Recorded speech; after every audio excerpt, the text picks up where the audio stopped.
The radio crackled to life in the jungle darkness. Dustoff 7-2, we have wounded at Lima Zulu X-ray. Grid coordinates follow.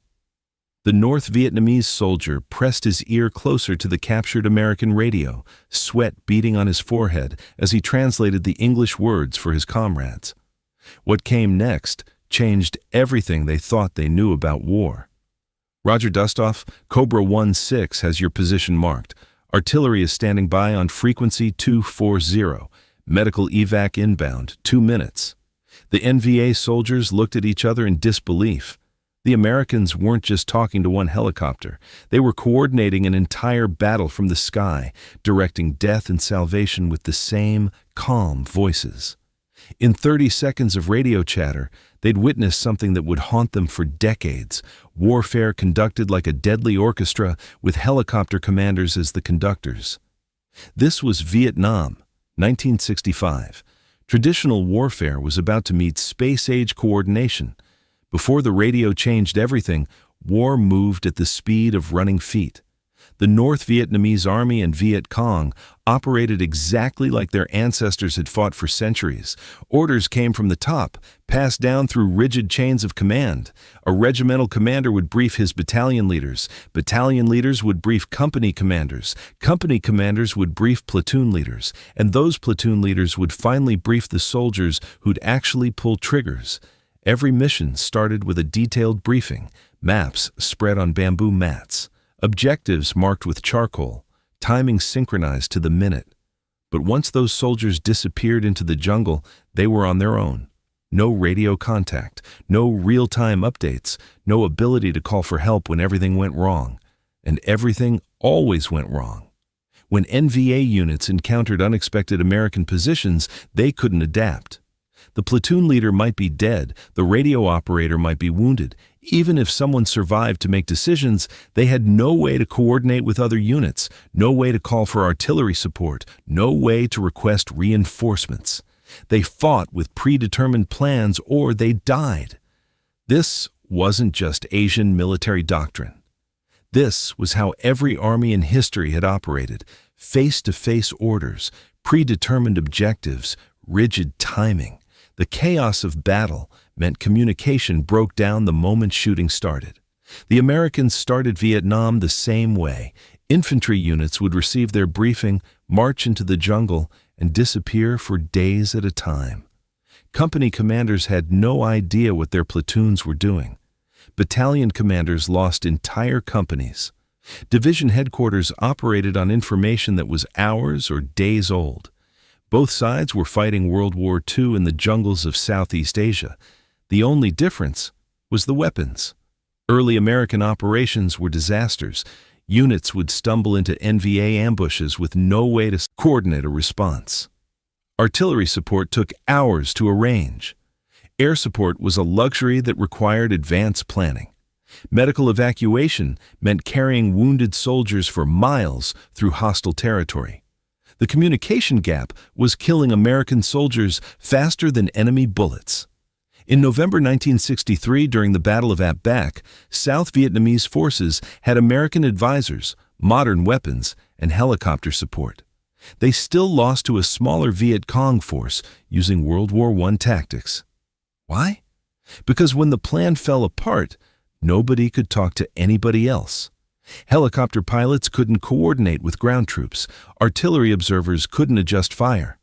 Medical evacuation helicopters arrived at the wrong landing zones. The NVA watched these early battles with growing confidence.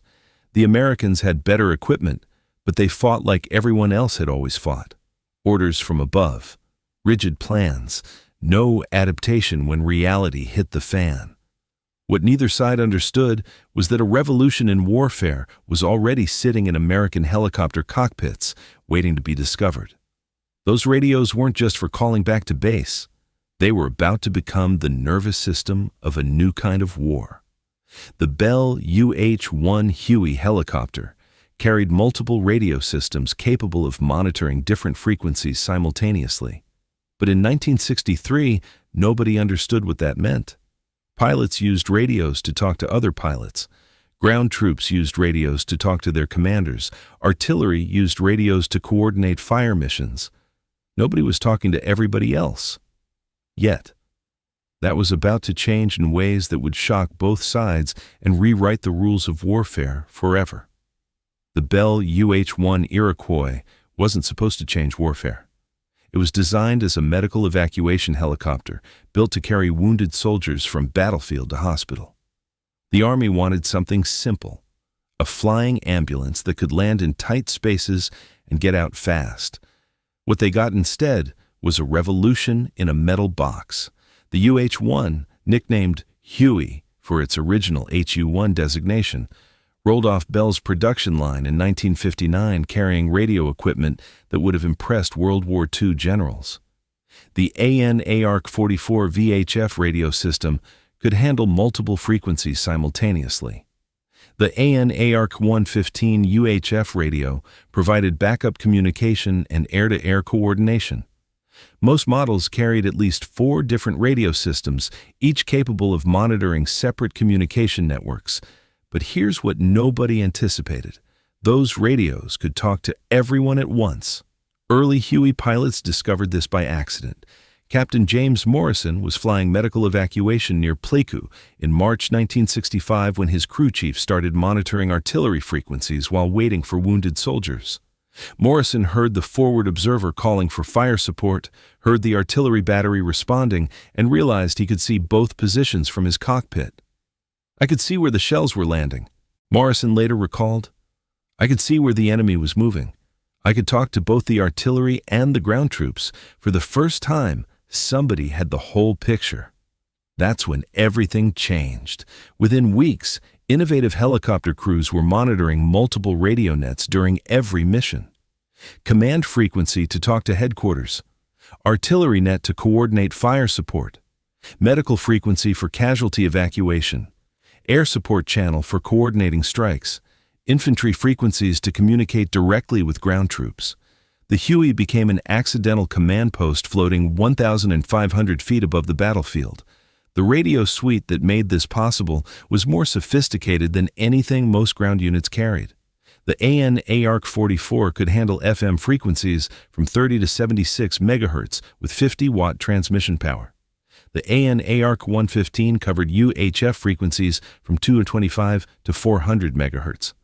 Backup systems included AN/ARC-51 and AN/ARC-73 radios for different mission requirements. More importantly, helicopter crews could switch between frequencies in seconds. A pilot could coordinate artillery fire on one channel, call for air support on another, and direct medical evacuation on a third, all within the same minute. Ground troops needed different radio operators for each network. Helicopter crews could do it all from one cockpit. The learning curve was steep and deadly. Early helicopter commanders had no doctrine for multi-frequency coordination. They figured it out through trial and error, with enemy bullets providing motivation for quick learning. Lieutenant Colonel Harold Moore discovered the power of helicopter coordination during the 1st Cavalry Division's first major operation. His command helicopter could monitor every radio net in the battle simultaneously. For the first time in military history, one person could see and coordinate an entire engagement in real time. "We weren't just flying around observing," Moore explained. "We were conducting the battle like a symphony orchestra. Every unit was an instrument, and we were the conductor." The psychological impact on helicopter crews was immediate. Transport pilots found themselves making tactical decisions that affected entire battalions. Medical evacuation crews started coordinating artillery strikes. Supply helicopter pilots began directing air support missions. They weren't trained for this responsibility, but the radios gave them capabilities no military commander in history had ever possessed. The technology was accidentally creating a new form of warfare, one helicopter mission at a time. What nobody realized yet was how this accidental discovery would terrify an enemy that had never faced coordinated real-time battlefield management. The NVA was about to encounter something completely outside their understanding of warfare, voices in the sky that could see everything, coordinate everything, and direct death with casual precision. The revolution was about to begin. January 1966 marked the first time the North Vietnamese Army encountered the full horror of coordinated helicopter warfare. Operation Masher was supposed to be a routine search and destroy mission in Binh Dinh province. For the NVA 3rd Division, it became a nightmare that redefined their understanding of American capabilities. The operation started like every other American assault. Helicopters ferried troops to landing zones. Artillery softened suspected enemy positions. Ground troops began their sweep through villages and jungle. From the NVA perspective, this looked familiar, predictable, manageable. Then, the radio started talking. Black Horse 6, this is Falcon 27. We have movement in grid square Tango Lima 45, approximately 40 personnel moving southeast. Roger Falcon. Lightning 3-6, can you confirm that grid? Confirmed. I count 40 personnel with packs and weapons. They're heading for the tree line. Copy. Redleg 4-2, this is Black Horse 6. Fire mission. Grid Tango Lima 45, 40 personnel in the open. The NVA soldiers moving through that grid square had no idea they were being watched. They couldn't see the observation helicopter orbiting 3 miles away. They didn't know their position was being called out over American radios. They had no warning that artillery shells were already in the air. What happened next shocked every NVA commander monitoring American communications. Within 90 seconds of the initial sighting, artillery rounds impacted their exact position. Before the smoke cleared, helicopter gunships arrived to strafe survivors. Medical evacuation helicopters were already en route to collect American wounded who didn't exist yet. Supply helicopters stood by to resupply units that might need ammunition. The Americans had coordinated a complex military operation in less time than it took NVA commanders to receive a single status report from their forward units. Major Nguyen Van Duke of the NVA 3rd Division later described the psychological impact. We were fighting ghosts who could see through jungle canopy and coordinate death from invisible positions. Our soldiers began looking at the sky with terror, knowing that American voices were directing our destruction. Captured NVA documents from Operation Masher reveal the depth of their confusion. Intelligence reports described invisible American commanders in the sky who could coordinate artillery, airstrikes, and ground movement simultaneously. One report noted, "The Americans possess supernatural ability to see our positions and coordinate attacks faster than our runners can carry messages between units." Traditional NVA ambush tactics became death traps. Units would prepare elaborate ambushes, waiting hours for American patrols. When the ambush was sprung, helicopter observers immediately called in the unit's position. Artillery would bracket the ambush site within minutes. Airstrikes would follow.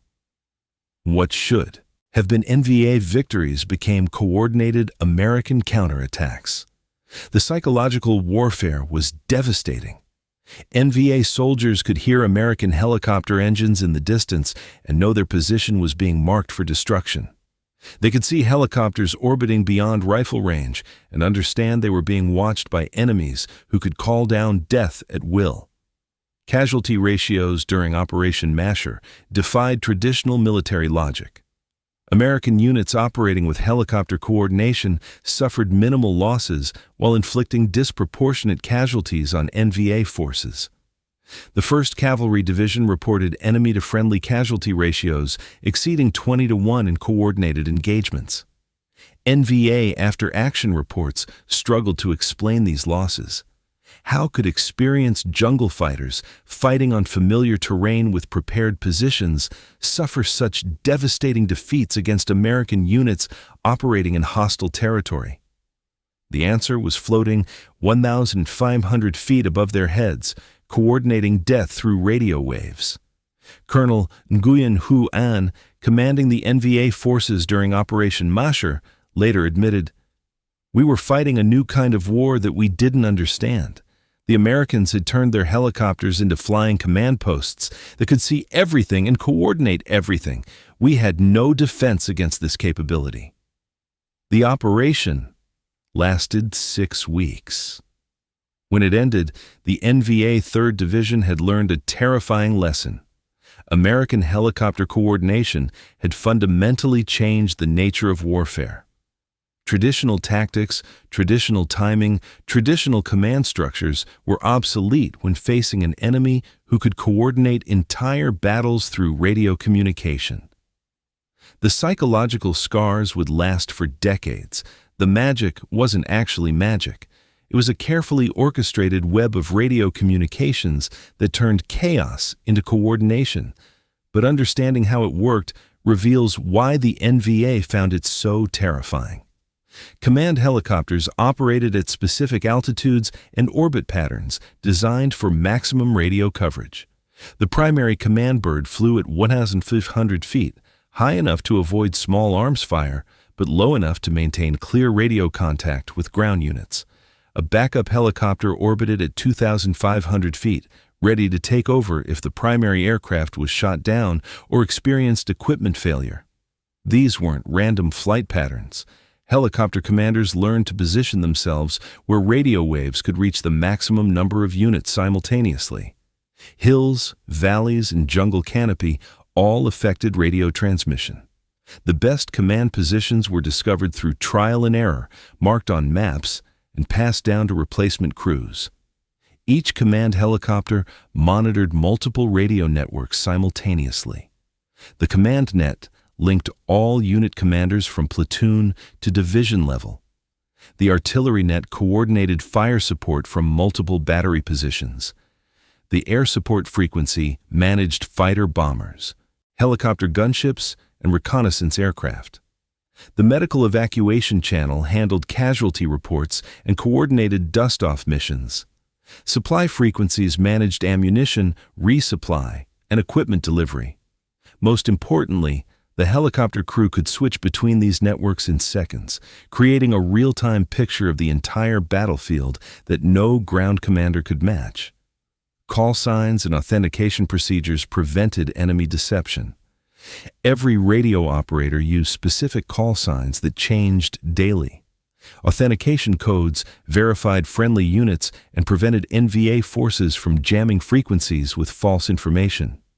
Radio discipline was strict. Unnecessary chatter could compromise operations and reveal American positions to enemy listeners. Forward air controllers worked directly with helicopter command posts to coordinate close air support. When ground troops requested airstrikes, the request went through the command helicopter to the FAC, who would mark targets and guide attacking aircraft. This eliminated the confusion and delays that had plagued earlier operations. The information flow was revolutionary. Ground troops reported enemy contact to their platoon leader. The platoon leader reported to the company commander. The company commander reported to the helicopter command post. Within 30 seconds, that information was being shared with artillery batteries, air support aircraft, and medical evacuation teams. But the real innovation was the 30-second decision cycle. Traditional military operations required hours of planning and coordination. Helicopter commanders could assess situations, coordinate responses, and execute complex operations in less time than it took NVA runners to carry messages between units. Here's how it worked in practice. A ground patrol spotted enemy movement. The patrol leader radioed his company commander. The company commander immediately relayed the information to the command helicopter. The helicopter crew could see the area from above, confirm the sighting, and simultaneously coordinate artillery fire, air support, and reinforcements. Artillery rounds were impacting target areas before NVA commanders even knew their units had been spotted. The psychological impact on American troops was as significant as the tactical advantage. Soldiers knew that help was always available. Medical evacuation was minutes away, not hours. Artillery support was a radio call away. Air support could arrive before enemy reinforcements. This knowledge made American units more aggressive and confident in combat. Radio equipment redundancy ensured continuous communication even under combat conditions. Primary radios had backup systems. Backup systems had emergency frequencies. If the command helicopter was shot down, predetermined succession plans activated backup aircraft within minutes. The radio web was designed to survive battle damage and continue coordinating operations. The system required extensive training and discipline. Radio operators learned to manage multiple frequencies while under fire. Pilots learned to coordinate complex operations while flying combat missions. Ground troops learned new communication procedures and radio discipline. The learning curve was steep, but the results were devastating to enemy forces. What the NVA couldn't understand was how Americans achieved such rapid coordination without face-to-face meetings or written orders. They were witnessing the birth of network-centric warfare, military operations coordinated through real-time information sharing, rather than traditional command hierarchies. The radio web turned individual American units into components of a larger, coordinated fighting machine. Each helicopter, artillery battery, infantry platoon, and air support aircraft became part of a system that could respond to threats faster than traditional military doctrine thought possible. For NVA forces, accustomed to fighting isolated engagements against individual American units, this coordination was incomprehensible and terrifying.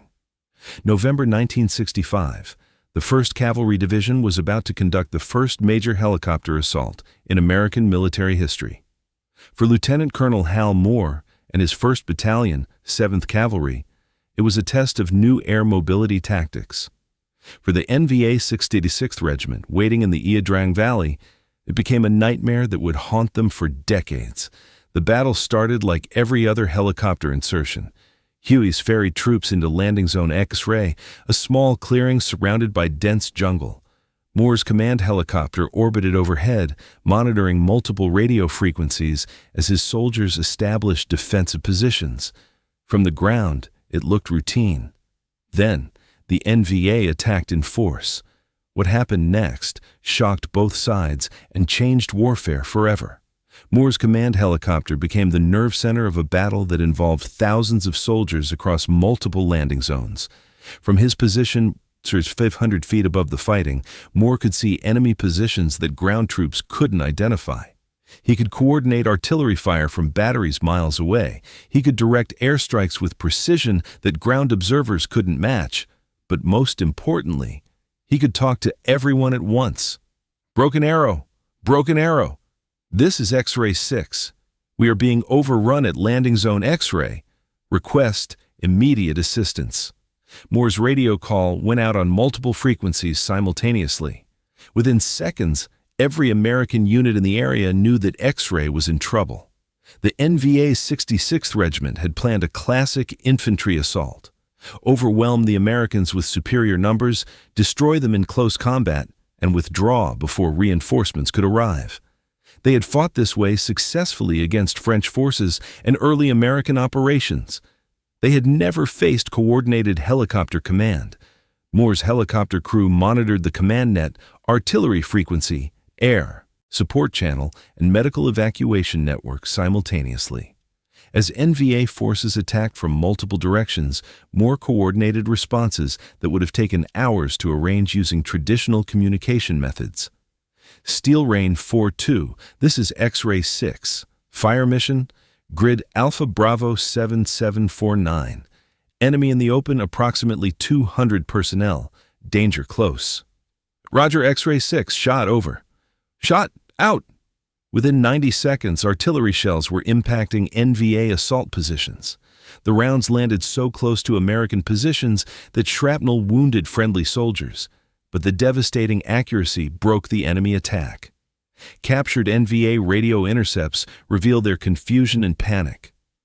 "The American commander in the sky can see everything," one transmission reported. "He directs their artillery like it is his personal weapon. Our assault positions are being destroyed before we can attack."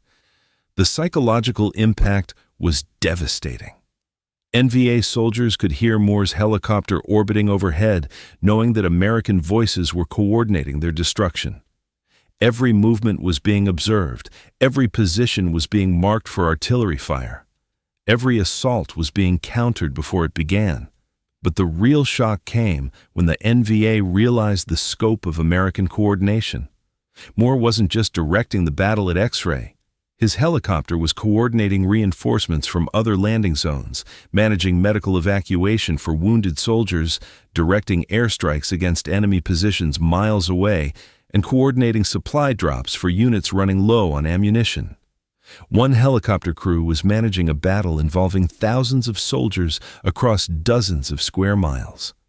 Colonel Nguyen Hu An, commanding the NVA forces, later described the experience. "We were fighting an enemy who could see the entire battlefield and coordinate responses faster than we could execute attacks. Our traditional tactics became death traps when facing this coordination." The battle lasted 3 days. When it ended, the NVA 66th Regiment had suffered devastating casualties, while American forces, despite being outnumbered and surrounded, had held their positions and inflicted disproportionate losses on enemy forces. The casualty reports stunned both sides. The 1st Battalion, 7th Cavalry, suffered 79 killed and 121 wounded. The NVA 66th Regiment lost over 1,200 soldiers killed and hundreds more wounded. The coordination advantage had created casualty ratios that defied traditional military expectations, but the real victory was psychological. The NVA had encountered something completely outside their understanding of warfare, real-time battlefield coordination that turned individual American units into components of a larger, more deadly fighting machine. The helicopter-directed Battle of Ia Drang Valley proved that radio coordination could overcome numerical disadvantages and tactical surprise. For the NVA, it was a terrifying glimpse into the Wanadu future of warfare. The captured American ANPRC-25 radio sat in the makeshift intelligence bunker like a window into hell. Senior Lieutenant Pham Van Dong pressed the headphones against his ears, listening to voices that would haunt his dreams for decades. "Cobra 2-1, this is Dustoff 7-7.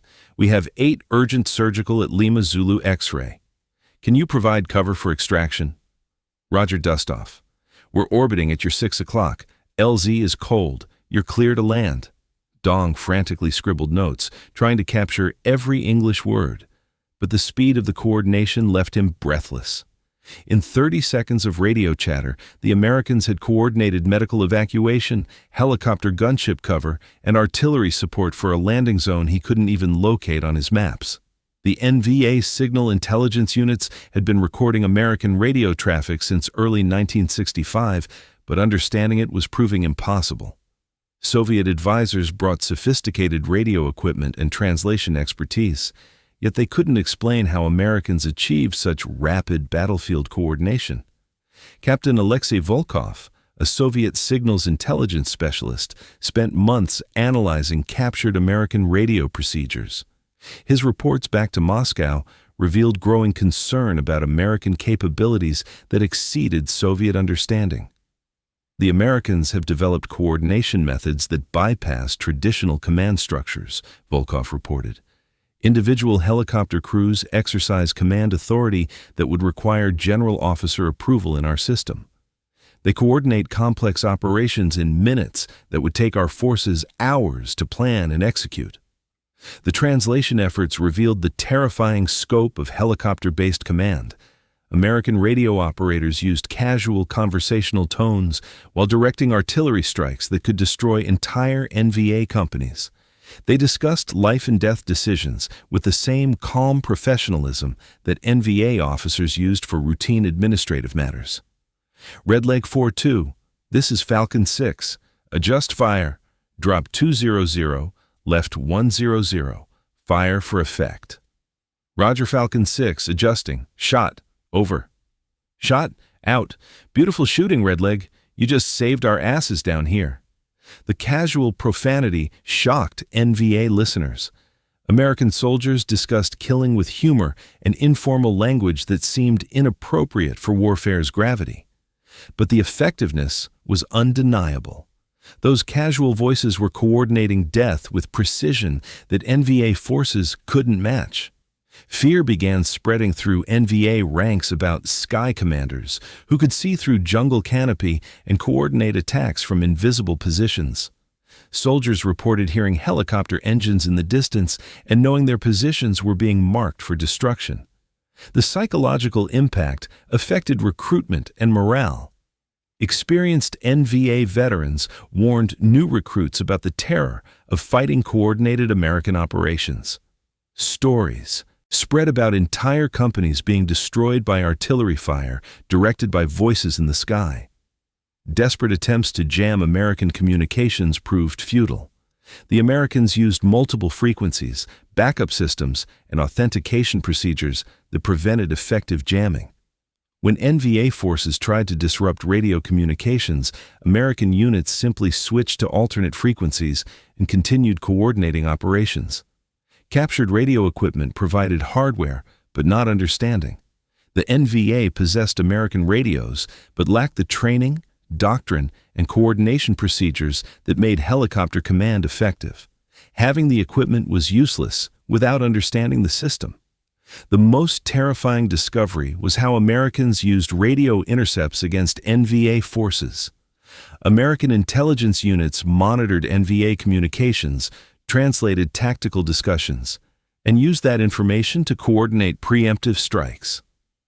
NVA commanders found their own radio communications being turned against them.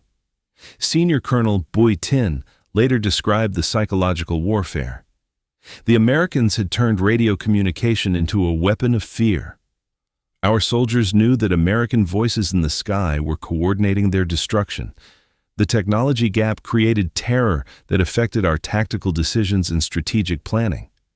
The intercepts revealed something else that shocked NVA leadership.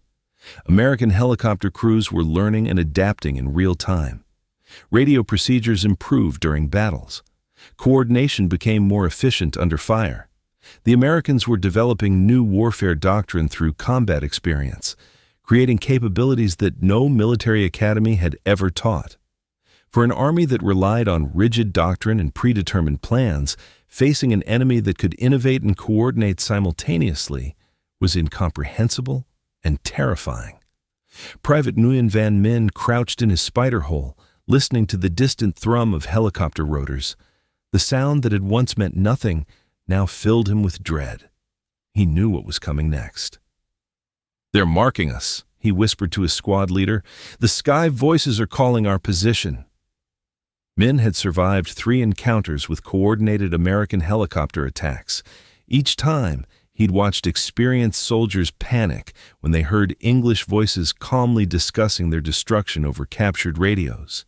The psychological trauma was spreading through NVA ranks faster than battlefield casualties.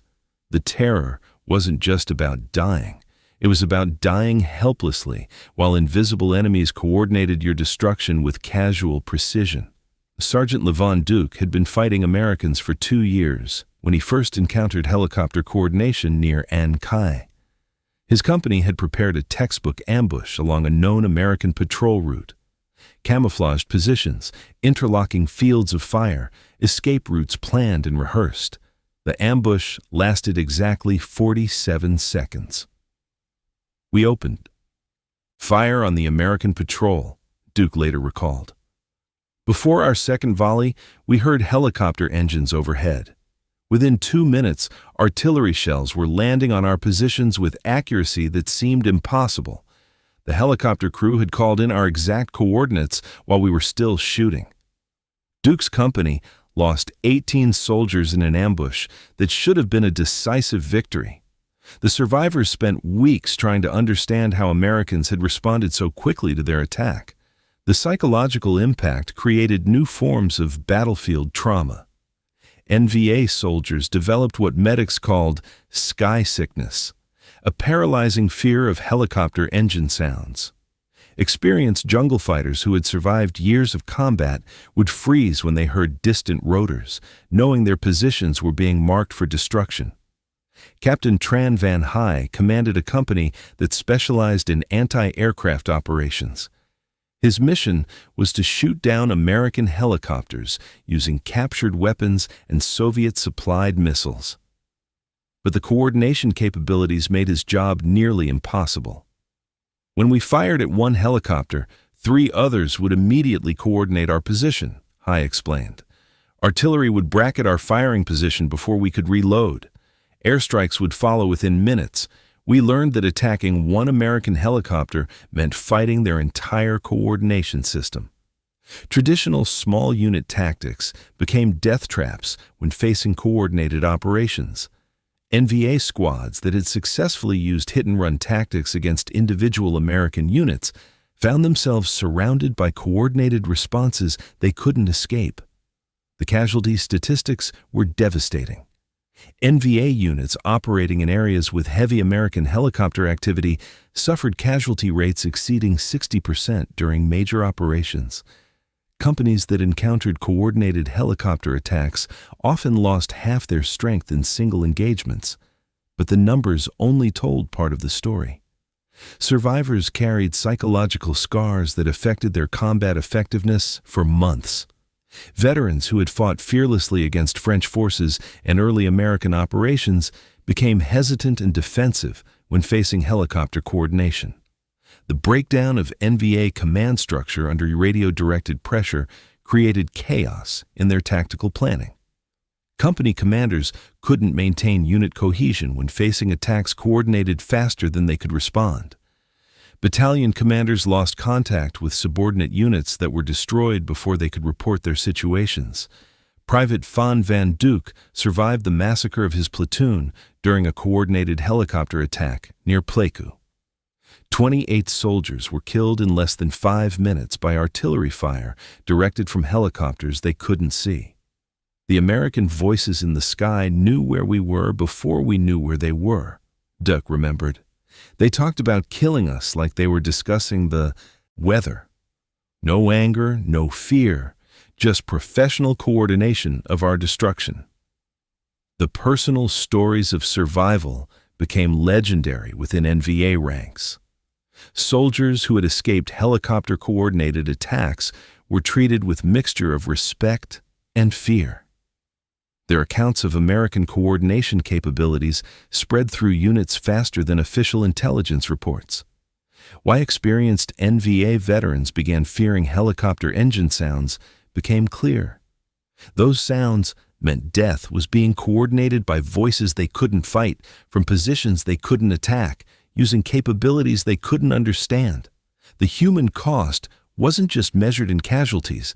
It was measured in the psychological transformation of an army that had never feared any enemy until they encountered American helicopter coordination. The NVA weren't going to roll over and die. By late 1966, desperate innovation was replacing shocked paralysis. If American helicopters could coordinate death from the sky, Vietnamese forces would have to learn new ways to survive. The first adaptation was going underground, literally. NVA engineers began digging tunnel systems deeper than anything they'd constructed against the French. The old tunnels were designed to hide from ground patrols and artillery. The new ones were built to defeat helicopter observation and radio-directed strikes. Captain Nguyen Van Linh supervised construction of tunnel complexes near Cu Chi that extended 40 feet underground. Multiple levels, reinforced ceilings, ventilation systems that dispersed heat signatures. Most importantly, radio-proof bunkers where commanders could plan operations without fear of American electronic surveillance.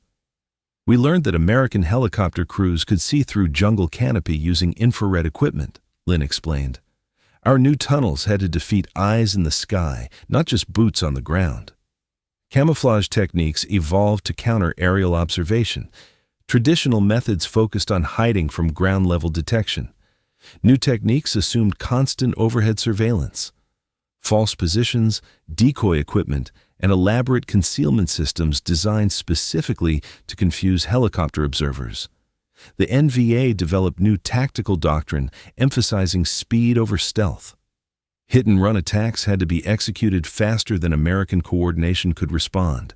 Strike hard, withdraw immediately, disappear before helicopter-directed artillery could bracket positions.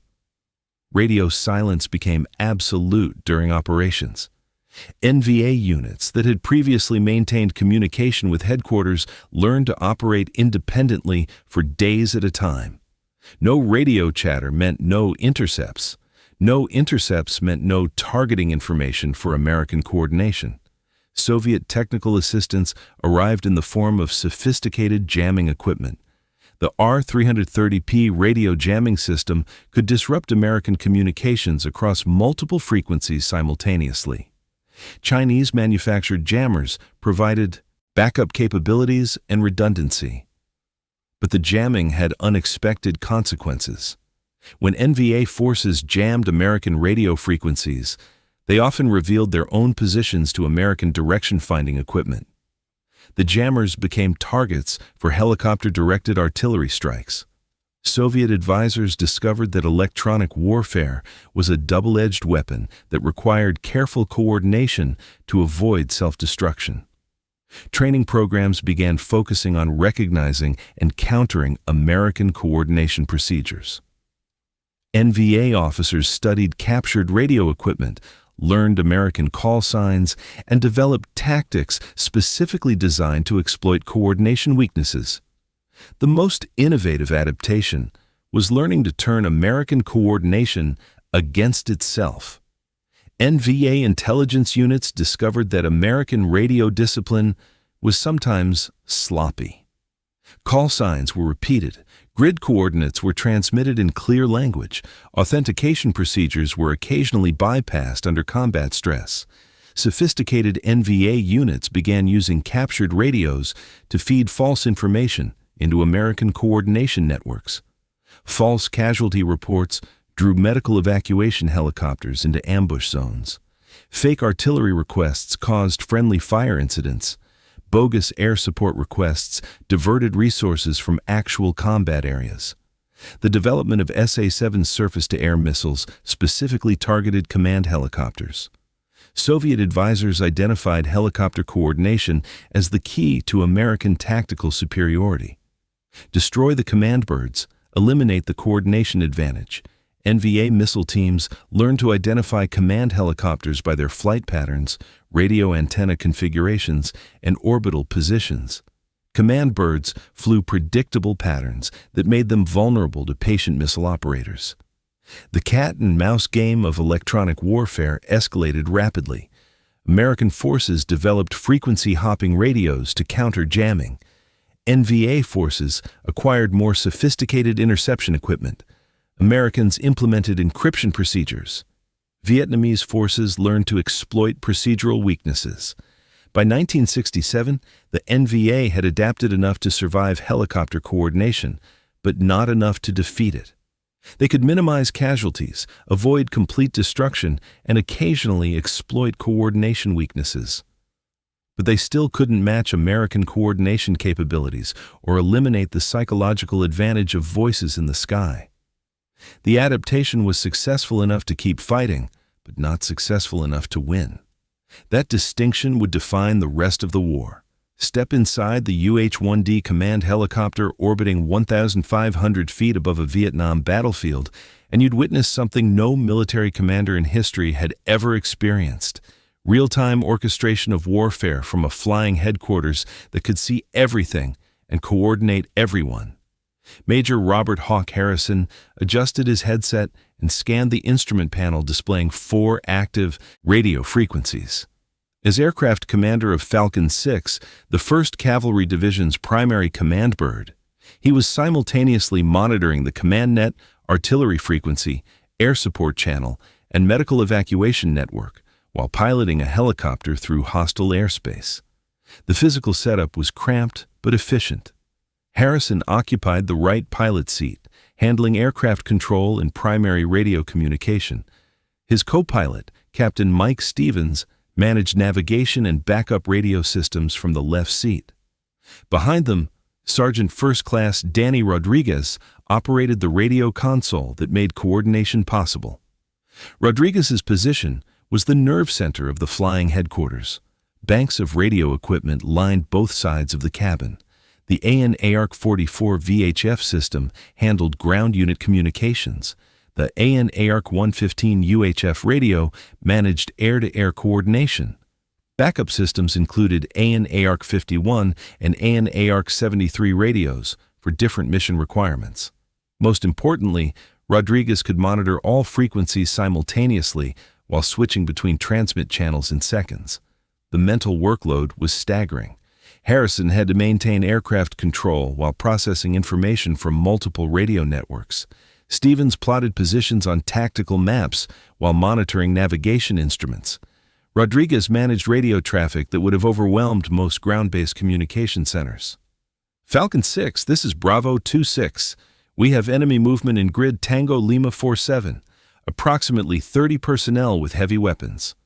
Rodriguez immediately plotted the grid coordinates while Harrison banked the helicopter for visual confirmation. Stevens was already calculating artillery firing solutions and checking air support availability. Within 15 seconds, 3 crew members had processed the contact report and were preparing coordinated responses. The physical stress was as demanding as the mental challenge. Command helicopters flew predictable orbital patterns that made them prime targets for enemy gunners. Harrison had to maintain altitude and position for optimal radio coverage while avoiding ground fire, surface-to-air missiles, and other aircraft operating in the same airspace. Equipment failures were constant concerns. Radio systems overheated in tropical humidity. Antennas were damaged by ground fire. Backup systems failed under vibration and electrical stress. The crew carried spare parts, backup radios, and emergency communication procedures for when primary systems failed. But when everything worked, the coordination was devastating to enemy forces. Steel Rain 4-2, this is Falcon 6, fire mission, grid Tango Lima 47, 30 personnel in the open. Danger close to friendly positions. Roger Falcon 6, shot over.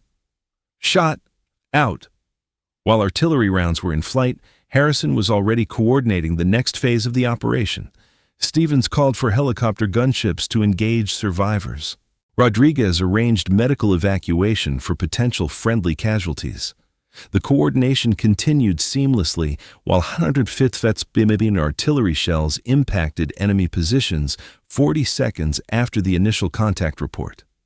The psychological pressure on helicopter commanders was immense. Every decision affected soldiers on the ground.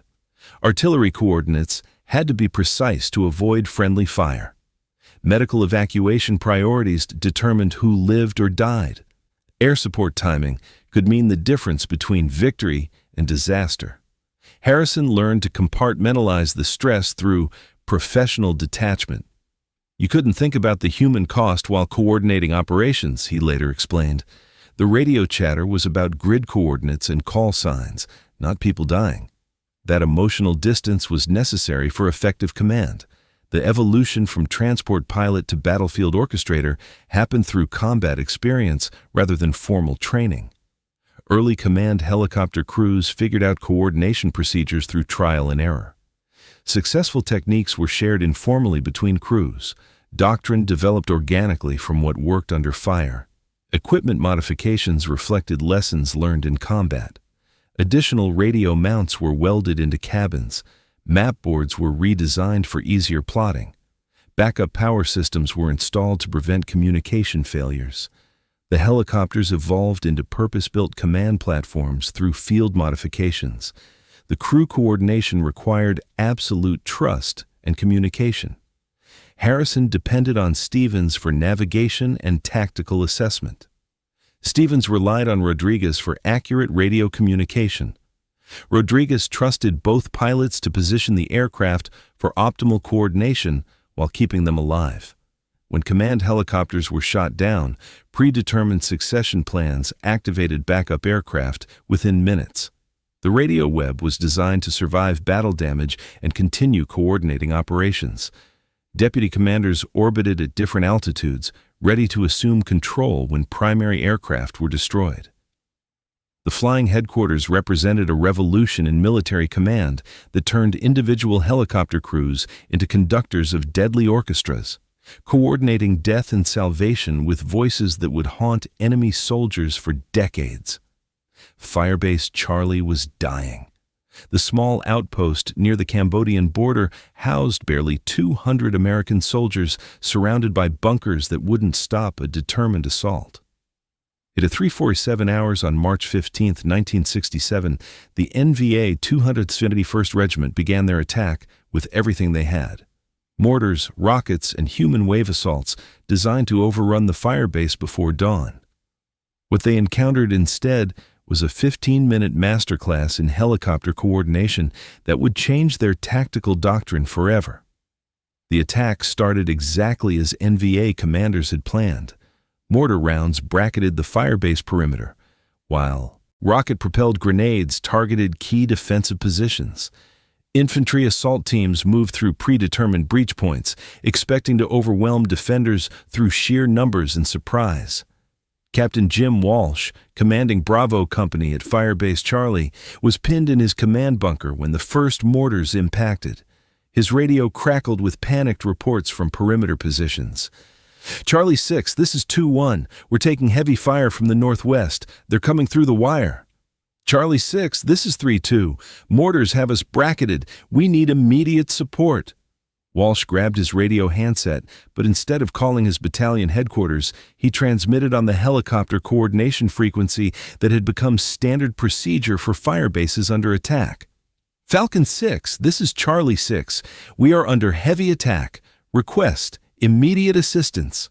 Major Harrison's command helicopter was orbiting 12 miles away when Walsh's call came through. Within seconds, Harrison was coordinating a response that involved assets across 3 provinces. "Roger, Charlie 6, we're en route your position." "Steel Rain 4-2, this is Falcon 6, fire mission. Firebase Charlie is under attack. Stand by for coordinates."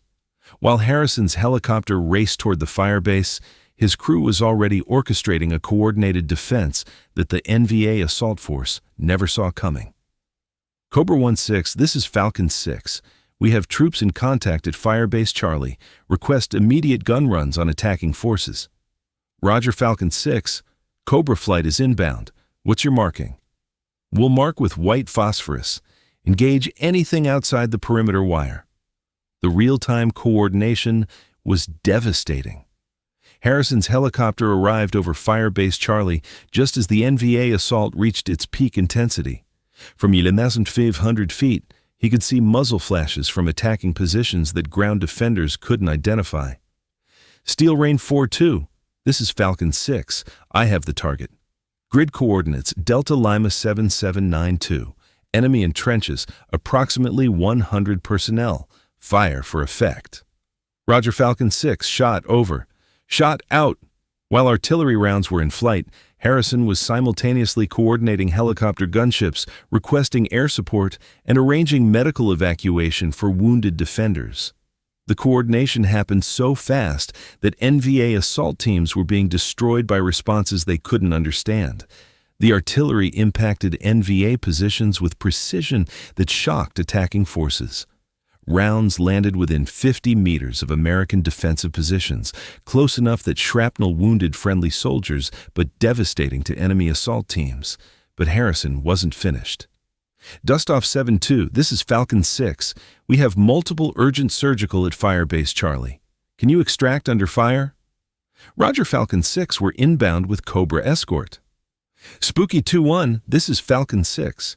We need illumination and fire support at Firebase Charlie. Friendlies are marked with strobes." The AC-47 gunship arrived just as helicopter gunships finished their strafing runs. Illumination flares turned night into day, while miniguns raked NVA positions with devastating accuracy. The coordinated firepower was so intense that surviving NVA soldiers began withdrawing before their commanders ordered retreat. The entire coordinated response took 14 minutes and 37 seconds from Walsh's initial call for help. Artillery, helicopter gunships, fixed-wing air support, medical evacuation, and illumination aircraft had all been coordinated through Harrison's command helicopter while he orbited above the battlefield. Captain Nguyen Van Duke, commanding the NVA assault force, later described the psychological impact. "We attacked what appeared to be an isolated American position. Within minutes, we were fighting their entire air force, artillery, and medical system simultaneously. The coordination was impossible to counter. The casualty reports told the story. Firebase Charlie suffered 12 killed and 31 wounded. The NVA 271st Regiment lost over 300 soldiers in an assault that should have succeeded through numerical superiority and surprise. But the real victory was tactical. The NVA had learned that attacking any American position meant fighting their entire coordination system. Individual firebases were no longer isolated targets. They were components of a larger network that could respond with devastating speed and precision. After Firebase Charlie, NVA forces began avoiding direct assaults on coordinated American positions. The psychological impact of helicopter coordination had fundamentally changed enemy tactical planning. The Soviet Union wasn't going to let their Vietnamese allies get slaughtered by American radio coordination without a fight. By early 1967, sophisticated jamming equipment began appearing in NVA camps, carried by advisors who understood exactly what they were up against. The R-330P Diabazol jamming system arrived in wooden crates marked as medical supplies. Soviet technicians assembled the equipment in underground bunkers, explaining to confused NVA operators how radio waves could be turned into weapons. The system could disrupt American communications across multiple frequencies simultaneously, creating electronic dead zones where helicopter coordination became impossible. Captain Alexei Petrov, a Soviet signals warfare specialist, supervised the first jamming operations near Khe-San. His mission was simple: blind the American coordination system and level the battlefield. The Americans have become dependent on their radio coordination, Petrov explained to NVA commanders. Remove their ability to communicate, and their tactical advantage disappears. They will fight like everyone else has always fought. The first jamming operation was a devastating success. American helicopter crews found their radios filled with static and interference. Artillery coordination broke down. Air support requests went unanswered. Medical evacuation helicopters couldn't locate wounded soldiers. For 6 hours, American forces operated without the coordination advantage they'd grown dependent on. But the Americans adapted faster than anyone expected. Within weeks, frequency-hopping radios appeared in command helicopters. The AN/ARC-164 system could switch between dozens of frequencies per second, making jamming nearly impossible. When one frequency was jammed, the radio automatically jumped to another clear channel. American countermeasures escalated rapidly. Direction-finding equipment located jamming sites within minutes. Artillery strikes followed immediately. The jammers became targets for the same coordination systems they were trying to disrupt. The technical arms race intensified. Soviet advisors introduced more sophisticated jamming equipment. Americans developed encryption systems that turned voice communications into digital code. Chinese technicians arrived with their own electronic warfare systems, creating a three-way competition for radio spectrum dominance. But electronic warfare was a double-edged sword that often backfired spectacularly. NVA jamming operations revealed their positions to American direction-finding equipment. The high-powered transmitters created electronic signatures that could be detected from miles away. Helicopter crews learned to track jamming signals back to their sources, turning the jammers into targeting beacons for artillery strikes. Major Harrison discovered this vulnerability during a coordinated attack near Nkei. His radios suddenly filled with static, but his direction-finding equipment immediately identified the jamming source. Steel Rain 4-2, this is Falcon 6. I have a jamming site at grid coordinates Tango Lima 8845. Request immediate fire mission.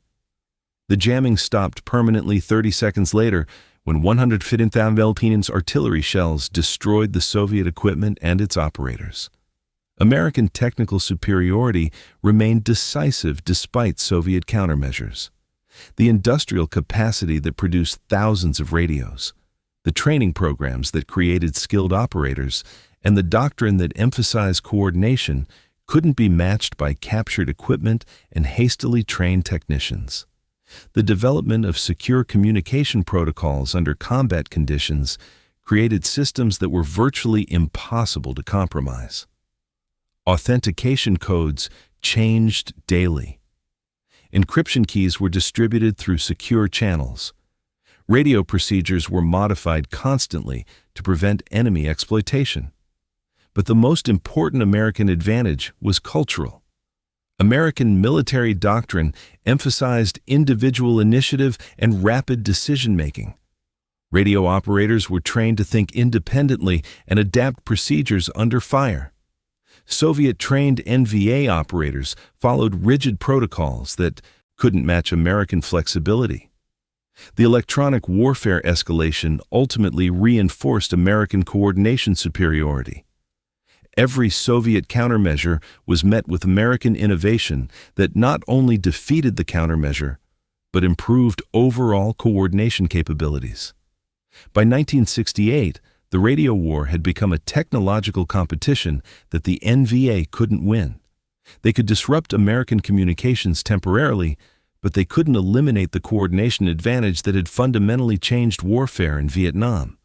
The voices in the sky had learned to speak in codes that no enemy could understand or silence. January 30th, 1968, the NVA and Viet Cong launched the most ambitious coordinated attack in the history of the Vietnam War. Over 80,000 enemy soldiers struck simultaneously across South Vietnam, hitting cities that had never seen combat. For the first time, American helicopter coordination would be tested in dense urban environments where traditional tactics meant nothing. The attacks caught American forces completely off guard. Saigon, Hue, Da Nang, and dozens of smaller cities erupted in coordinated violence designed to spark a general uprising against the South Vietnamese government.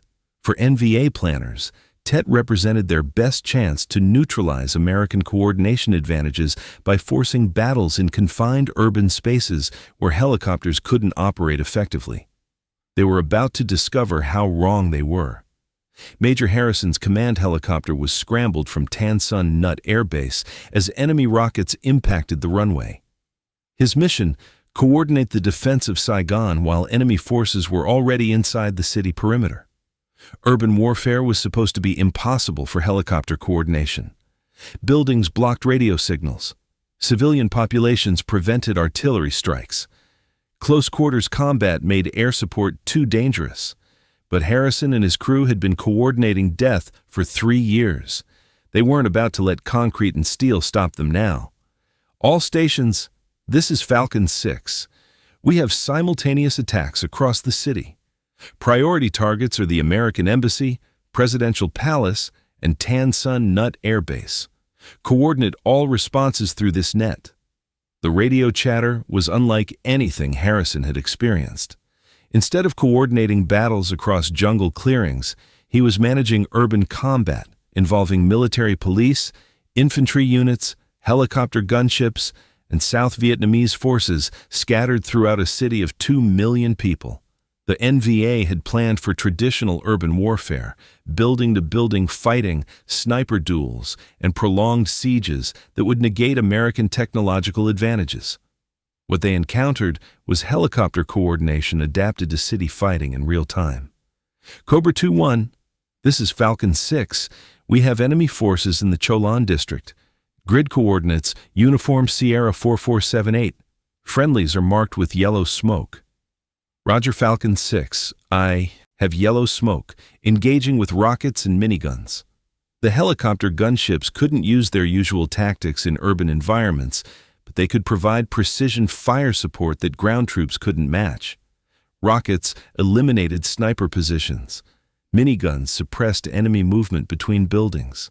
Most importantly, helicopter observers could see enemy positions that ground troops couldn't identify from street level. At the American Embassy, a small security force was surrounded by NVA sappers who had breached the compound walls. Traditional relief efforts would have taken hours to organize and coordinate. Harrison's helicopter coordinated a response that arrived in minutes. Dustoff 77, this is Falcon 6. We have friendlies trapped at the American Embassy. Can you insert a reaction force on the embassy roof? Roger, Falcon 6. We're inbound with a squad of military police. Cobra Escort is providing cover. The coordination wasn't perfect. Radio signals bounced off buildings, creating communication dead zones. Artillery support was limited by civilian casualties concerns. Air support had to be precisely controlled to avoid friendly fire in close quarters. But it worked well enough to shock NVA commanders who had expected urban warfare to neutralize American coordination advantages. In Hue, the ancient imperial capital, NVA forces occupied the citadel and prepared for a prolonged siege. They controlled key buildings, had excellent defensive positions, and expected to hold the city for weeks. Helicopter coordination turned their fortress into a trap. Command helicopters orbiting above the city could see enemy positions, coordinate artillery strikes on specific buildings, and direct air support with precision that ground observers couldn't match. The siege that should have lasted weeks was broken in days through coordinated operations that the NVA couldn't counter. The psychological impact was devastating for enemy forces. They had planned Tet specifically to avoid American coordination advantages, yet found themselves facing the same voices in the sky that had haunted them in jungle battles. Urban warfare hadn't eliminated helicopter coordination, it had simply forced it to evolve. Captain Tran Van Ba, commanding NVA forces in Saigon's Cholan district, later described the experience. We expected to fight Americans on equal terms in the city. Instead, we faced the same coordination that had destroyed us in the jungle. The helicopters adapted to urban warfare faster than we could exploit the environment. When the Tet offensive ended, the casualty statistics told a familiar story. Despite achieving tactical surprise and fighting in environments that should have favored defender forces, NVA and Viet Cong units suffered devastating losses while American forces maintained their coordination advantages. The urban warfare lessons learned during Tet would influence helicopter coordination doctrine for decades. The voices in the sky had proven they could coordinate death anywhere, under any conditions, against any enemy foolish enough to challenge American radio superiority. The radios had become weapons of terror that killed minds before they destroyed bodies. By late 1968, American helicopter coordination wasn't just providing tactical advantages. It was waging psychological warfare on a scale that no military theorist had ever imagined. The voices in the sky had evolved from coordination tools into instruments of fear that haunted NVA soldiers long after battles ended. The psychological impact started with the casual professionalism of American radio chatter. NVA soldiers monitoring captured frequencies heard American crews discussing their destruction with the same calm tone used for routine administrative matters. Death was being coordinated like a business transaction. Cobra 2-1, this is Falcon 6. We have approximately 40 personnel in the tree line at Grid Tango Lima 66. Can you service that target? Roger, Falcon 6. We'll take care of them for you. The casual language horrified Vietnamese listeners. Americans discussed killing with humor, slang, and informal conversation that seemed to strip warfare of its gravity. But the effectiveness was undeniable. Those relaxed voices were coordinating precision strikes that destroyed entire companies. NVA propaganda units struggled to counter what they called American radio magic. Official publications claimed that helicopter coordination was a desperate American tactic that proved their weakness. But soldiers who had faced coordinated attacks knew better. The propaganda couldn't explain away the casualty statistics or the terror of fighting voices that could see everything. The psychological impact affected NVA recruitment and morale in ways that surprised American intelligence analysts. Veteran soldiers warned new recruits about the horror of fighting coordinated operations. Stories spread about entire battalions being destroyed by artillery fire, directed by invisible commanders who could coordinate death faster than human reflexes. Captain Pham Van Duke, a political officer responsible for maintaining unit morale, later described the challenge. How do you maintain fighting spirit when soldiers believe the enemy possesses supernatural powers? The helicopter coordination created fear that our political education couldn't counter. The technology gap created lasting psychological advantages that extended far beyond individual battles. NVA forces began modifying their strategic planning specifically to avoid American coordination capabilities. Operations were designed around the assumption that helicopter-directed responses would arrive within minutes of any contact. American psychological operations units recognized the terror value of helicopter coordination and began exploiting it deliberately. Loudspeaker-equipped helicopters would broadcast warnings in Vietnamese, reminding enemy forces that American voices were watching and coordinating their destruction. Attention NVA soldiers! You are being observed by American aircraft. Your positions have been marked for artillery strike. Surrender now or face the consequences. The broadcasts were often followed immediately by precision artillery strikes on known enemy positions, reinforcing the message that American coordination was omnipresent and deadly. How coordination superiority affected NVA strategic planning became evident in captured documents from 1969. Battle plans included specific provisions for helicopter response coordination and sky voice countermeasures. The psychological impact had forced fundamental changes in enemy doctrine. The development of NVA counterpropaganda about helicopter vulnerability was desperate and largely ineffective. Publications claimed that American helicopters were fragile machines flown by cowardly pilots who wouldn't fight on equal terms. But soldiers who had survived helicopter-coordinated attacks knew these claims were false. The most insidious psychological effect was how the technology gap created self-doubt within NVA ranks. Experienced officers began questioning their own tactical judgment when facing an enemy who could coordinate responses faster than traditional military thinking allowed. The voices in the sky had undermined confidence in conventional warfare doctrine. Why the technology gap created lasting psychological advantage became clear in post-war interviews with NVA veterans. The coordination capabilities represented something beyond their understanding of warfare, a technological superiority that seemed almost supernatural in its precision and speed. The psychological warfare was ultimately more devastating than the physical destruction.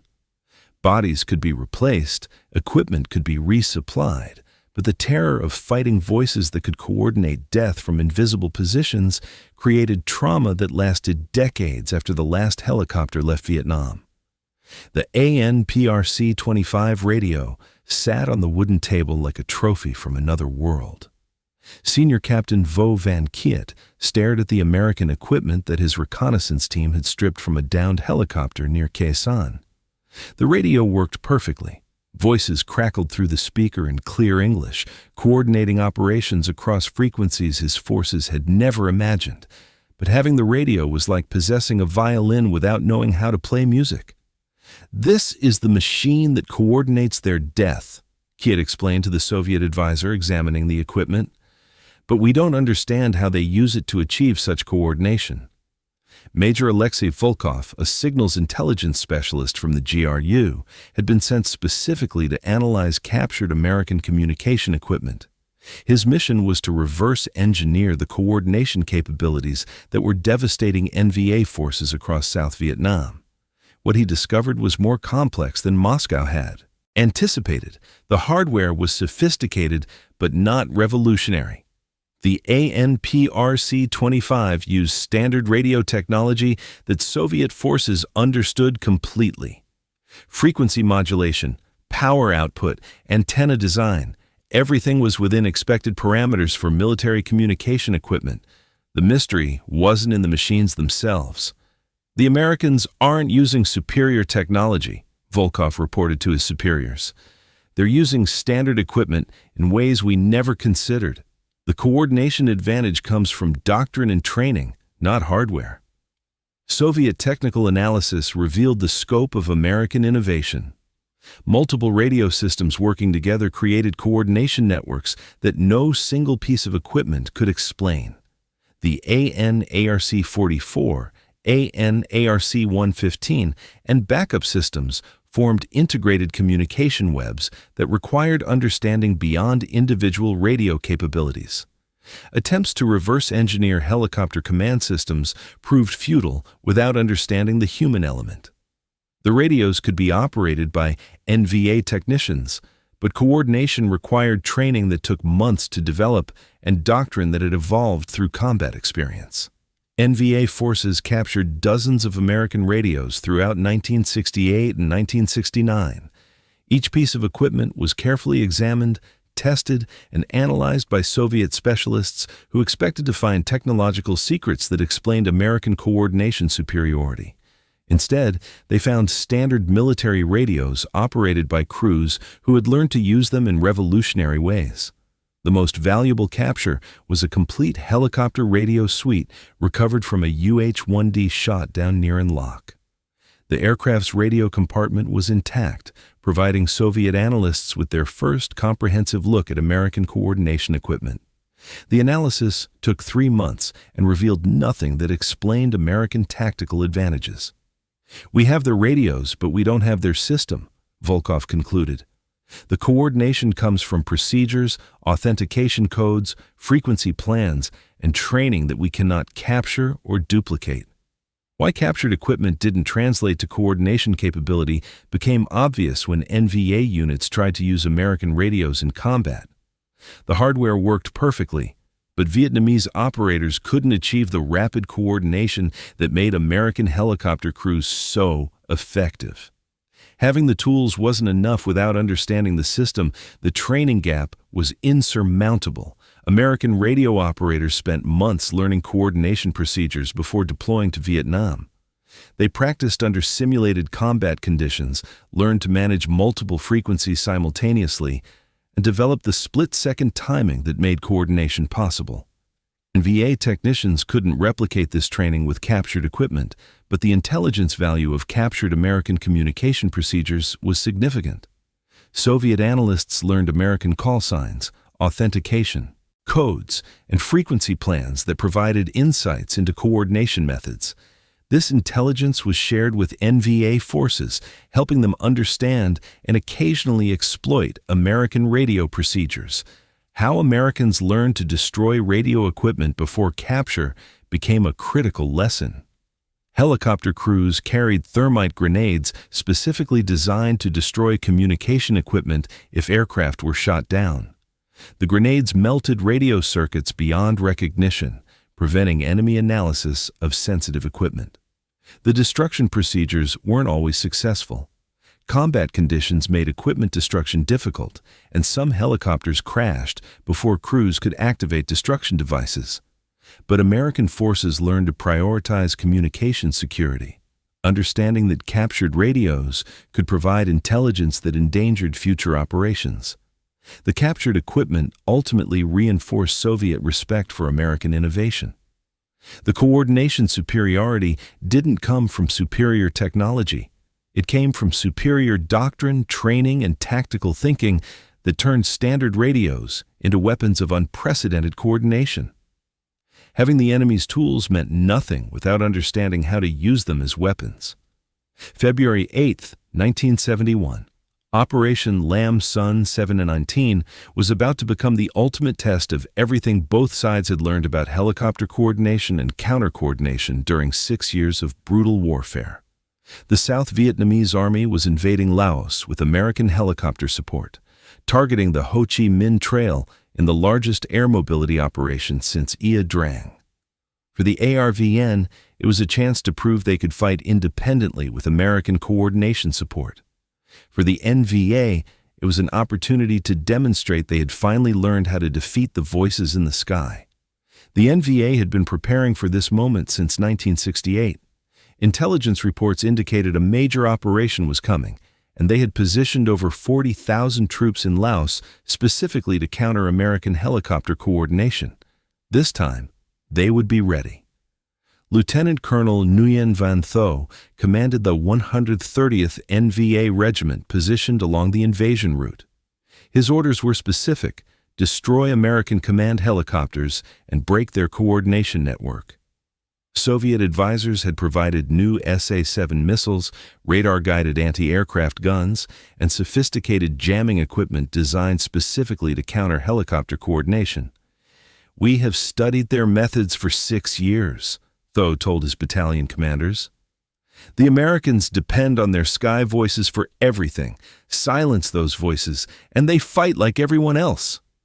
The operation started exactly as American planners expected. ARVN forces were inserted by helicopter into Landing Zone 30, establishing a forward base for deeper penetrations into Laos. Command helicopters orbited overhead, coordinating the insertion while monitoring multiple radio frequencies for signs of enemy resistance. But something was different this time. Major Harrison, now commanding the primary coordination helicopter for the operation, noticed the changes immediately. His radio intercept equipment detected sophisticated jamming patterns that hadn't appeared in previous operations.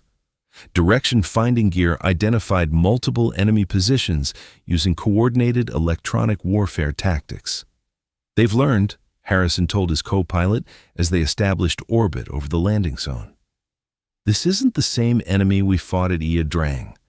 The first NVA attacks came within hours of the initial insertion, but instead of the confused, uncoordinated assaults that American forces had grown accustomed to, the enemy demonstrated tactical sophistication that shocked helicopter crews. NVA forces used coordinated jamming to disrupt American radio communications while simultaneously launching surface-to-air missiles at command helicopters. The attacks were timed to exploit coordination weaknesses that the enemy had studied for years. Harrison's helicopter was bracketed by SA-7 missiles during the first day of operations.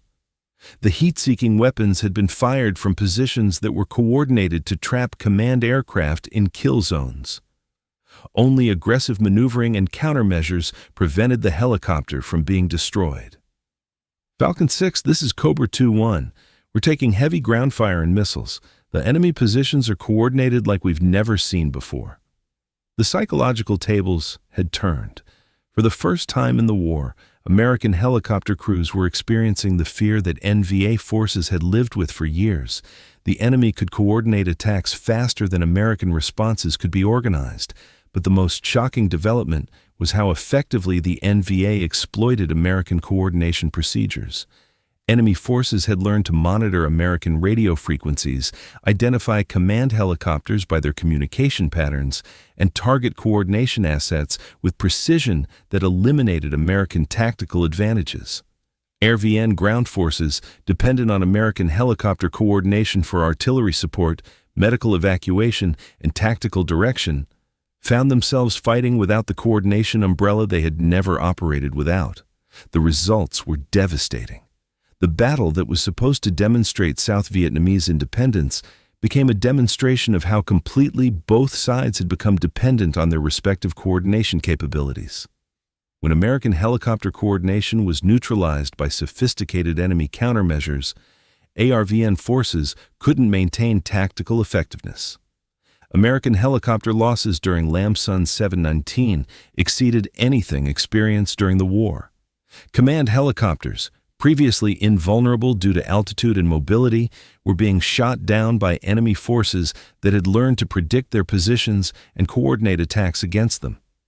The operation continued for 2 months, but the coordination superiority that had defined American tactical advantages was gone. The NVA had finally learned not just how to survive helicopter coordination, but how to defeat it through sophisticated counter-coordination that turned American procedures against themselves. When Lam Son 719 ended, both sides understood that the era of American coordination dominance was over.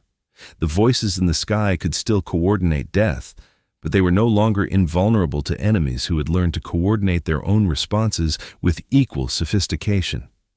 The ultimate test had revealed that technological and tactical advantages were temporary.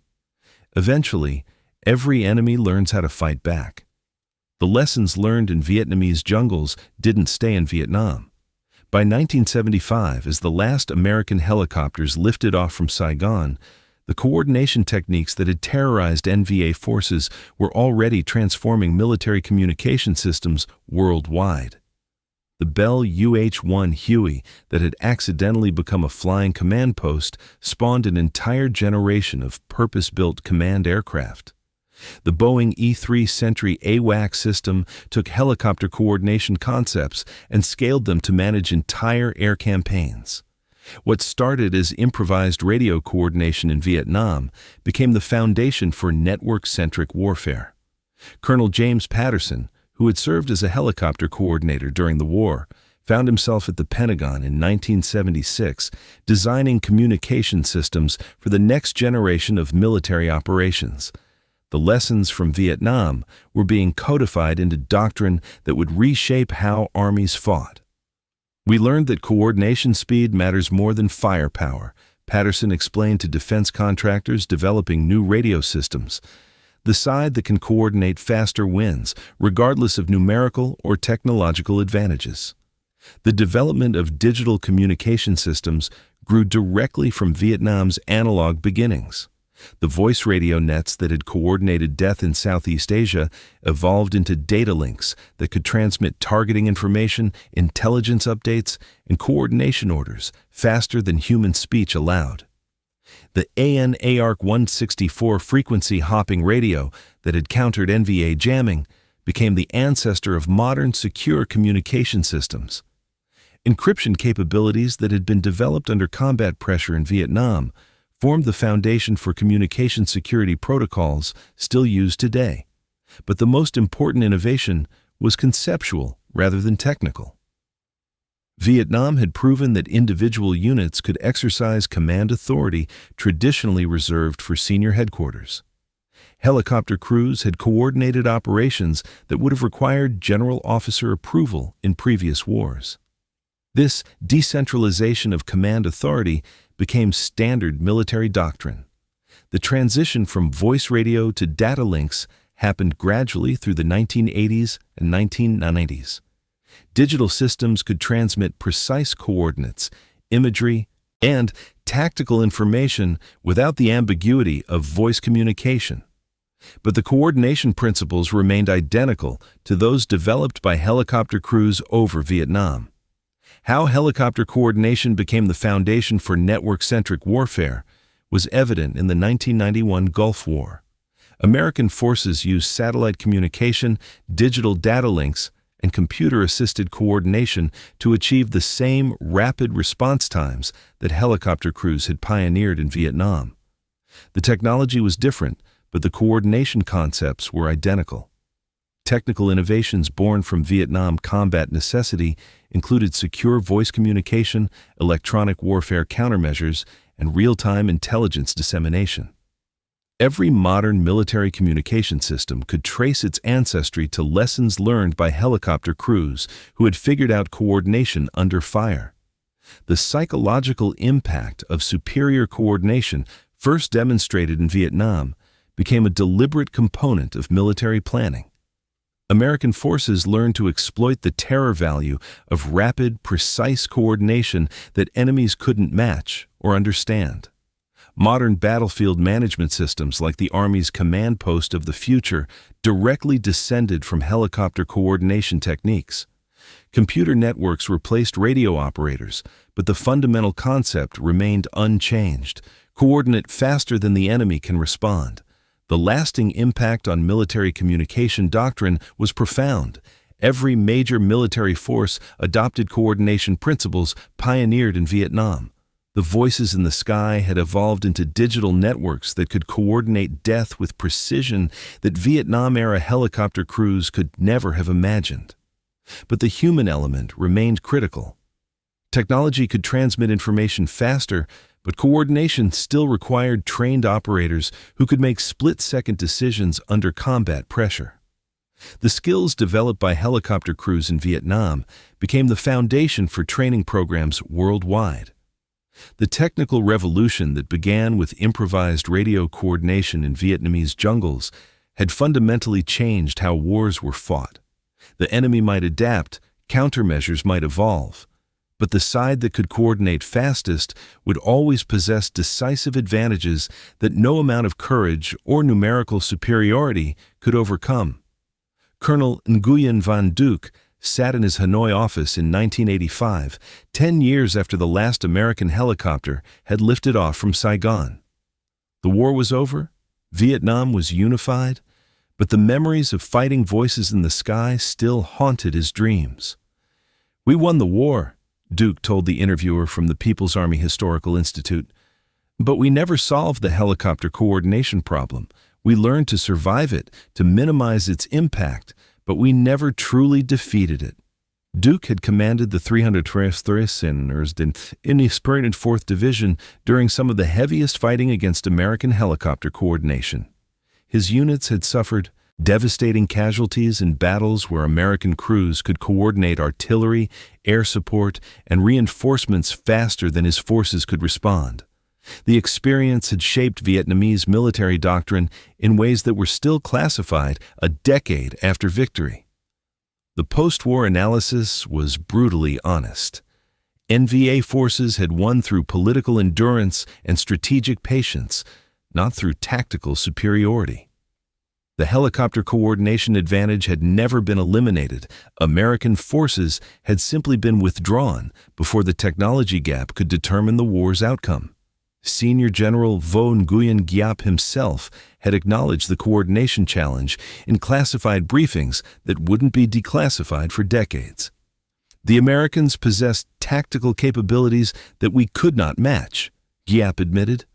"Our victory came from fighting a different war than the one their technology was designed to win." Captain Tran Van Min, who had survived multiple encounters with helicopter-coordinated attacks, described the psychological impact that persisted long after combat ended. "Even today, when I hear helicopter engines, I feel the same terror I experienced in 1968. Those voices coordinating our destruction left scars that victory couldn't heal." The Soviet analysis of American coordination superiority was equally candid.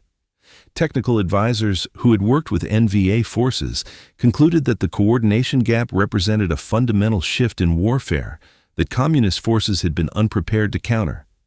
The technology itself wasn't revolutionary, but its application had created tactical advantages that traditional military doctrine couldn't address. How the experience shaped Vietnamese military doctrine became evident in post-war equipment purchases and training programs. Vietnam invested heavily in communication systems, helicopter technology, and coordination training that directly copied American innovations from the war. The lessons learned fighting American helicopter coordination became the foundation for Vietnamese military modernization. But the most profound impact was psychological. NVA veterans carried deep respect for American technological and tactical innovation that influenced Vietnamese military thinking for decades. The coordination capabilities had demonstrated a level of military sophistication that commanded professional admiration even from enemies who had ultimately prevailed.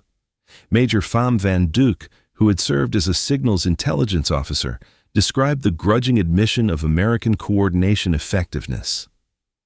"We studied their radio procedures for years, captured their equipment, analyzed their tactics. What we discovered was a level of tactical innovation that we couldn't match with our resources and doctrine." The Vietnamese military's post-war development reflected lessons learned from fighting helicopter coordination.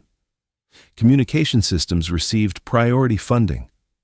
Officer training emphasized rapid decision-making and decentralized command. Air mobility capabilities were developed specifically to replicate American coordination advantages. How Vietnam experience influenced later conflicts became clear when Vietnamese forces invaded Cambodia in 1978. The tactics used by Vietnamese helicopter crews directly copied American coordination procedures from the war. The voices in the sky had taught their enemies lessons that outlasted the conflict itself. The interviews with NVA veterans revealed a consistent theme. professional respect for enemy capabilities that had nearly defeated them despite numerical and strategic advantages. The helicopter coordination had represented something beyond their previous understanding of warfare, a technological and tactical sophistication that commanded admiration even from victorious enemies. "We won because we were fighting for our homeland," Colonel Duke concluded. But the Americans showed us the future of warfare. Their helicopter coordination was a glimpse of how battles would be fought in the next century. We were fortunate that political factors mattered more than tactical superiority.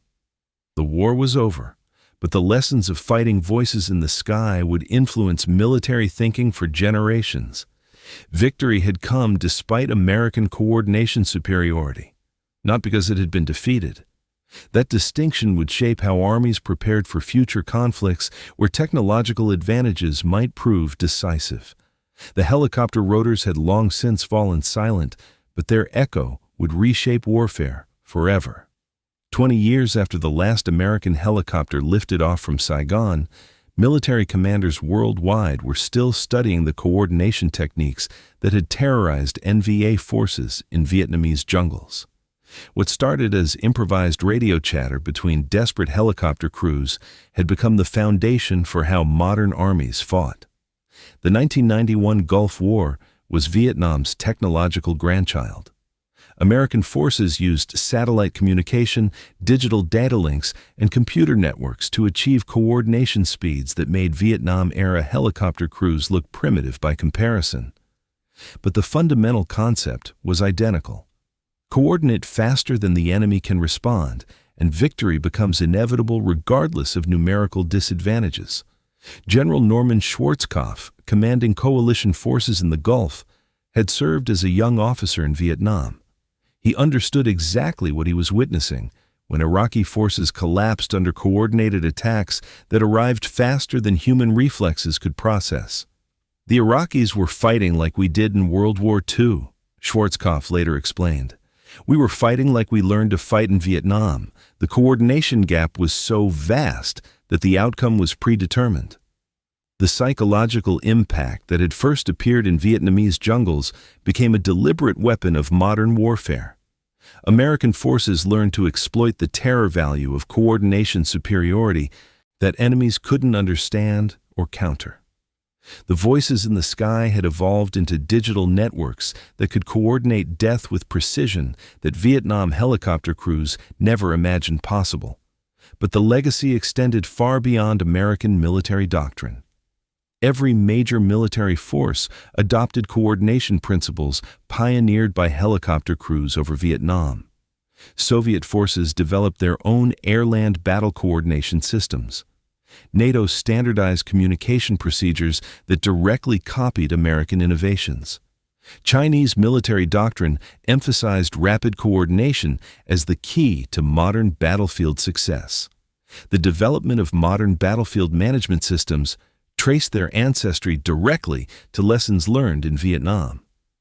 The Army's command post of the future, the Navy's cooperative engagement capability, and the Air Force's Link 16 data network all descended from techniques developed by helicopter crews who figured out coordination under fire.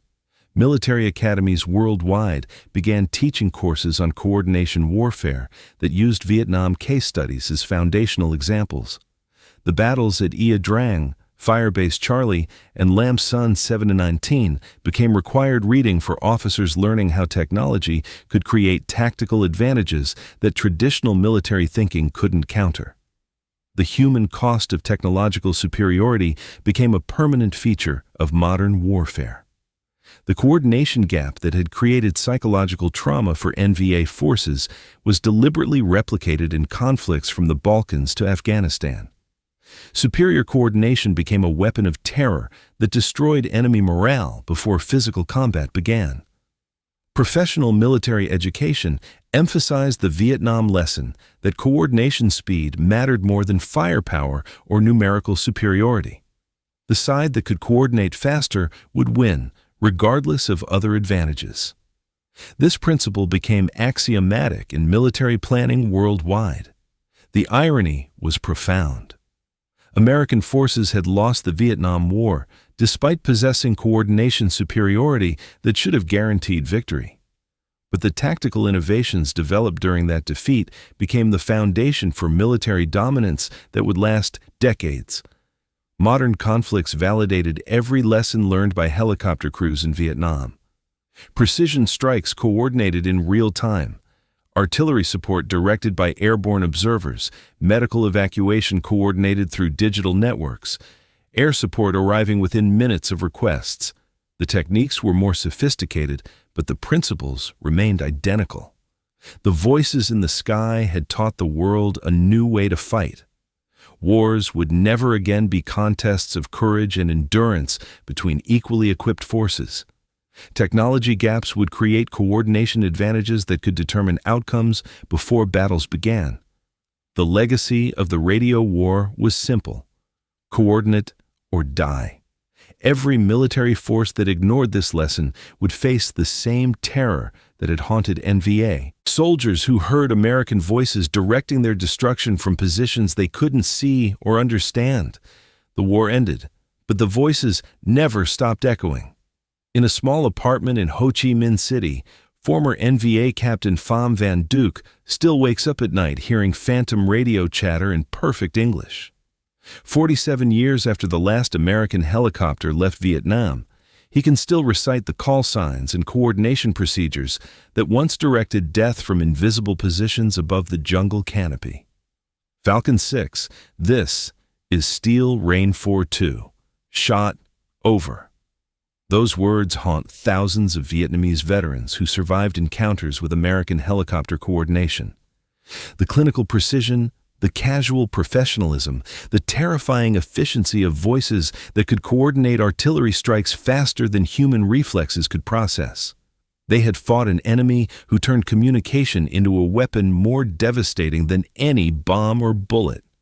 But the Americans who spoke those words carry their own scars. Major Robert Harrison, now 78 years old, lives in a retirement community outside Fort Bragg. His bedroom walls are covered with photographs of helicopter crews who never made it home, men who died coordinating death for others, their voices silenced by the same enemy they had terrorized through superior coordination. "We became conductors of a deadly orchestra," Harrison reflects. "Every radio call was a movement in a symphony of destruction." But orchestras have casualties too. The psychological impact flowed both ways. American helicopter crews who had wielded godlike coordination powers found themselves struggling with the weight of responsibility that no military training had prepared them for. They had coordinated precision strikes that saved American lives while destroying enemy forces with clinical efficiency. The emotional cost of such power was devastating. Radio operator Sergeant Danny Rodriguez returned from Vietnam unable to listen to multiple conversations simultaneously. The skill that had made him invaluable in combat became a disability in civilian life. His brain had been rewired by years of processing multiple radio frequencies while coordinating life and death decisions under fire. "I could track 8 different radio nets while plotting artillery coordinates and calling in airstrikes," Rodriguez explains. "But I couldn't handle a crowded restaurant without panic attacks. The voices never stopped competing for attention in my head." The technology that had created such devastating coordination advantages also created unprecedented psychological trauma. Helicopter crews who had directed death from safe altitudes found themselves more psychologically damaged than infantry soldiers who faced enemy fire directly. The disconnect between their physical safety and emotional responsibility created guilt that lasted decades. For NVA veterans, the trauma was different but equally profound. They had fought an enemy who possessed capabilities that seemed supernatural in their precision and speed. Traditional concepts of courage and military honor became meaningless when facing coordination that could destroy entire units before they could respond. How do you maintain fighting spirit against voices that can see everything and coordinate death faster than you can think? Asks former NVA Colonel Nguyen Van Duke. "We learned to survive, but we never learn to fight back effectively. That helplessness stays with you forever. The voices in the sky had created a new form of warfare that dehumanized killing through technological superiority while simultaneously making it more personal through radio communication. American crews knew they were killing real people, but the clinical language of coordination procedures created emotional distance that made mass killing psychologically tolerable. The irony was complete. Technology designed to save American lives by improving coordination had created psychological wounds that would never heal. The voices that had terrorized enemies had also traumatized the men who spoke them. Superior coordination had won tactical victories while creating strategic trauma that outlasted the war itself. Both sides had learned that technological advantages came with psychological costs that no military doctrine had anticipated. The voices in the sky had changed warfare forever, but they had also changed the men who heard them in ways that victory or defeat couldn't address. The radio war had ended, but its echoes would haunt both sides for the rest of their lives. Radio coordination didn't win Vietnam, but it changed warfare forever. Those voices in the sky created a technology gap that turned communication into psychological warfare through superior coordination. The techniques that terrorized NVA forces became the foundation for modern military doctrine worldwide. Subscribe for more untold military innovations that shaped history.